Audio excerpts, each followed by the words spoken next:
Yahobu, Bapak Ibu Pendeta, Sinenge, Majelis dan warga Gereja Amin, ini adalah channel YouTube Sinode Gereja Amin.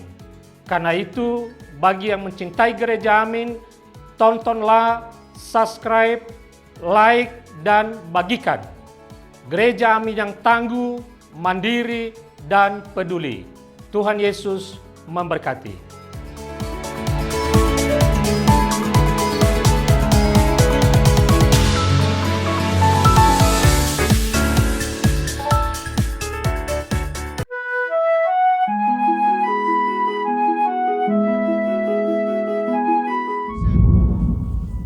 Sahabat DKB, kita kembali bertemu dalam acara Wasiat Kekal berupa renungan firman Allah yang memandu kehidupan kita bersama saya Pendeta Arlianus Larosa. Renungan kita pada hari ini Rabu 4 Desember 2024 ditulis oleh rekan saya Pendeta Yohanes Bambang Mulyono dengan judul Seimbang dan Bijaksana, didasarkan pada kitab Mazmur pasal 90. Dan yang akan menjadi dasar atau pusat permenungan kita pada hari ini adalah Mazmur 90 ayat yang ke-15. Sebelum membaca Alkitab, mari kita berdoa.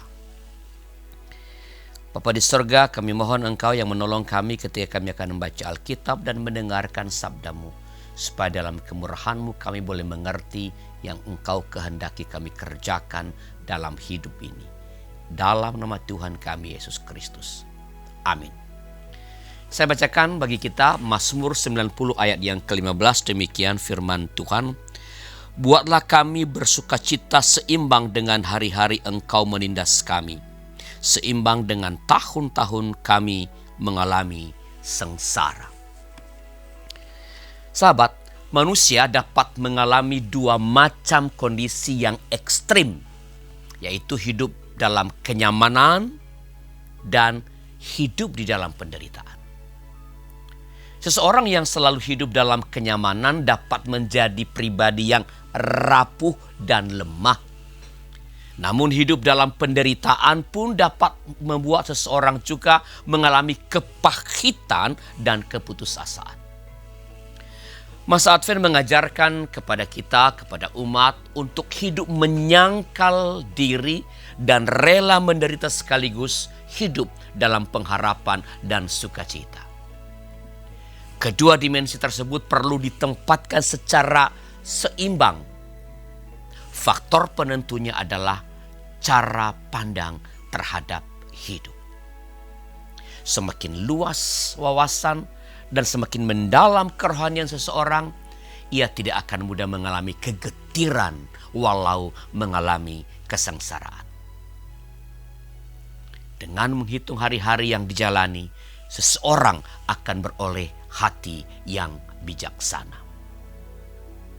Sahabat, sikap bijaksana adalah hasil dari kemampuan untuk merespons penderitaan dan sukacita sehingga menghasilkan kematangan rohani. Orang yang bijaksana tidak akan mudah menyerah dan menyalahkan keadaan saat ia mengalami penderitaan. Sebaliknya, ia juga tidak akan takabur saat mengalami keberhasilan dan kebahagiaan. Kesadaran akan kefanaannya diimbangi oleh sikap iman yang percaya akan kebaikan dan kemurahan Allah. Itu sebabnya ia tidak mengandalkan pengertian dan kebenarannya sendiri, tetapi ia hidup dalam kerendahan hati dan ketulusan, baik saat duka cita maupun sukacita. Mari kita berdoa. Tuhan, terima kasih atas firman-Mu yang mengajar kami untuk tetap memandang segala sesuatu dalam keyakinan iman kepada Tuhan, sehingga kegembiraan tidak membuat kami lalu hilang kendali dan kepedihan tidak membuat kami lalu kehilangan pengharapan. Tolong kami untuk boleh melihat, memandang segala yang kami alami dalam iman kepada Kristus, dalam keyakinan akan anugerah dan kemurahan Allah. Tuhan, kami berdoa bagi setiap orang yang sedang mengalami kekecewaan hidup karena berlimpah-limpahnya harta, yang mengerjakan segala sesuatu hanya membuang-buang harta karena terlalu banyak harta yang telah dikumpulkan, sementara ketenangan jiwa tak dimiliki.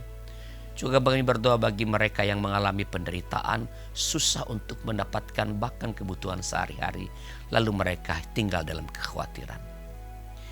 Tolong mereka dengan kemurahan-Mu, berikan hikmat oleh boleh mengerti kehendak Allah. Yang berkelimpahan boleh berbagi dengan mereka yang kekurangan. Yang kekurangan boleh terus percaya kepada Tuhan dan berkomunikasi dengan sesama agar mereka boleh saling berbagi. Terima kasih Bapa, dalam nama Tuhan kami, Yesus Kristus. Amin. Demikian sahabat, renungan kita pada hari ini. Jangan lupa subscribe, like, dan bagikan kepada sebanyak mungkin orang. Tuhan memberkati saudara.